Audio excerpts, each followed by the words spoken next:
Hello there from a rather busy DB Motorbikes.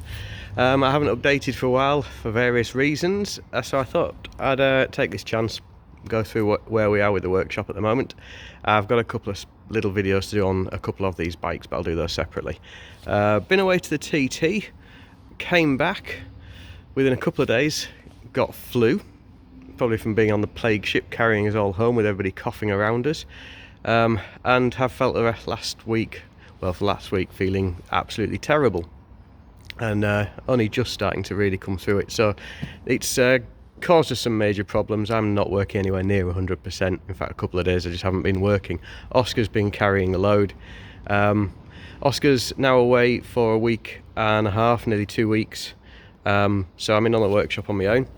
We've got some news in lots of different areas, but these bikes here, this red bike here is just after some last little checks and done. Kawasaki 350 triple. This bike is waiting for some back-ordered Triumph parts for the starter. VFR 400's done, being picked up today. GSXR 400's done, but waiting some tests on dyno. The Triumph Scrambler 900's just come in for a service, oil and filter. GS at the back is having a change sprockets. The yellow Triumph has become a bit more of a problem than we were hoping, in fuel injection issues. The XS we should have started on by now, unfortunately I haven't been able to, but the owner said he's happy for us to do it when we can, but we need to get on with that. The 750 triple is done, it's to go home with the Burgundy 350. A couple of bikes on the ramps. We've got a KTM in for a major service valve clearance check and a snag list of anything that needs to be done. The owner has said just do it, which is always good. And the V-Strom 650 came in for an annual service, and when we look back on the history it had skipped its 15,000 interval service, so that needs valve clearances and a major. Things like that do cause you headaches because it's come in for a day, what would have been a day and a half, and then it needs hours more work than you're expecting in the planner, and we're already very, very busy, so it's hard to then find that time. We will. Nobody's fault. The owner didn't realise what we didn't know. The mileage it was on, it should have just been a straightforward service. So nobody's fault other than the garage that should have serviced it previously. The dyno is up and running. Currently got this 3MA on it, which has had several standard setup runs. It's showing reasonably good power, a couple of little issues to have a look at on it, but other than that it's okay. Then we're putting an Ignitec on it and then we're setting that up. But yeah, that's working okay now. We've got this extraction system sorted out so we can adapt from bike to bike more easily.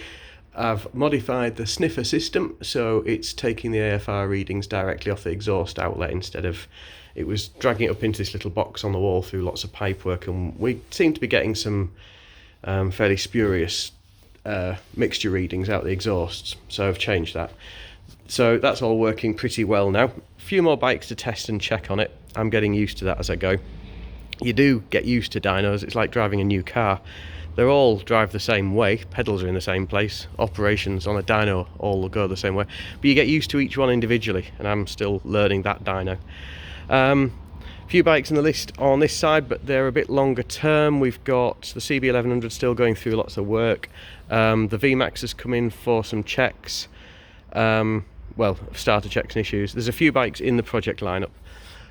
In honesty, too many bikes in, which is my fault. I've taken on a few too many projects that I've said, yeah, no problem, bring them in, and haven't really been able to then get on with them.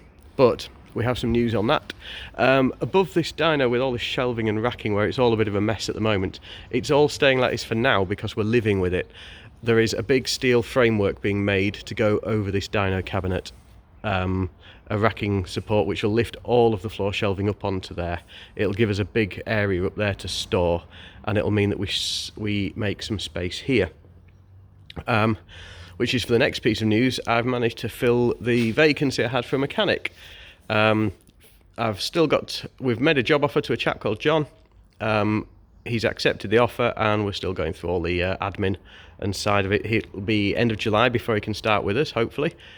But this area here will be a workstation.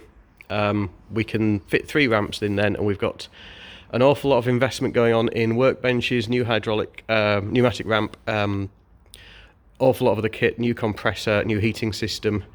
We, I applied for and was successful in getting part of the Levelling Up Fund.